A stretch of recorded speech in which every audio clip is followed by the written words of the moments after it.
गांधी जी के 154वीं यौम पैदाइश गांधी जयंती के मौके पर फतेह दरवाज़ा गांधी के मुजस्समे पर कांग्रेस कायदीन ने खराज अक़ीदत पेश किया। गांधी जयंती के मौके पर कांग्रेस के सीनियर कायदीन जिनमें जी कन्हैयालाल, TPCC सेक्रेटरी सैयद शाह मुजाहिद हुसैनी, सैयद इकबाल, मोहम्मद जब्बार, मोहम्मद आबिद अली, राहुल और भानुचंद्र यादव ने फतेह दरवाज़ा गांधी के मुजस्समे पर गुलाह अक़ीदत पेश किया और गांधी जी अमर रहे के नारे लगाए।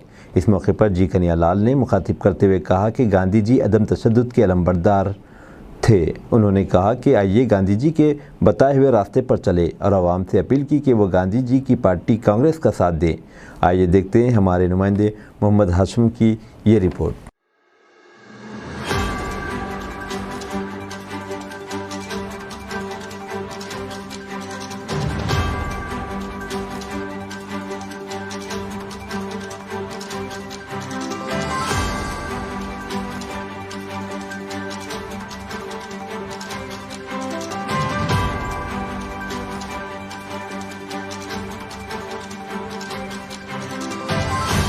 मैं तेलंगाना कांग्रेस कमेटी सेक्रेटरी जी कन्हैयालाल, सैयद शाह मुजाहिद हुसैनी, सैयद इकबाल, मोहम्मद जब्बार, मोहम्मद आबिद अली और राहुल शाह और भानुचंद्र यादव, हम यहाँ पर कांग्रेसी फतेह दरवाजे राजीव गांधी महात्मा गांधी के मुजस्समे के पास आज उनका 154वां बर्थडे सेलिब्रेशन मना रहे हैं। और इस देश में अदम तशद्दुद के अलमबरदार महात्मा गांधी है और उनके साथ खान अब्दुल गफ्फार खान, सरहद गांधी, मौलाना आज़ाद, सरदार पटेल, ये लोग सब मिलकर आज़ाद मुजाहिदीन आज़ादी ने मुल्क को आज़ाद कराया है। उन्हीं की बदौलत आज हम फ़िज़ा में सांस ले पा रहे हैं। उनको खिराज अक़ीदत पेश करते हैं और देश में अमन और भाईचारगी और देश में एकता और आने वाले दिनों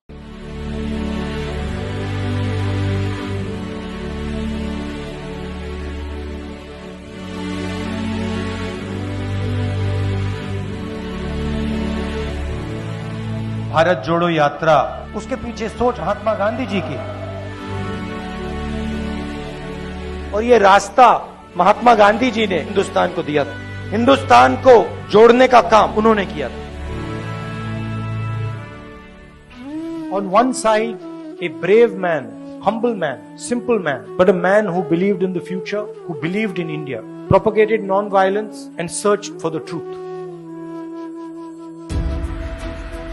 Gandhiji was forward-looking, modern, open-minded. Gandhiji faced the biggest force on the planet, a superpower, more powerful than the United States is today.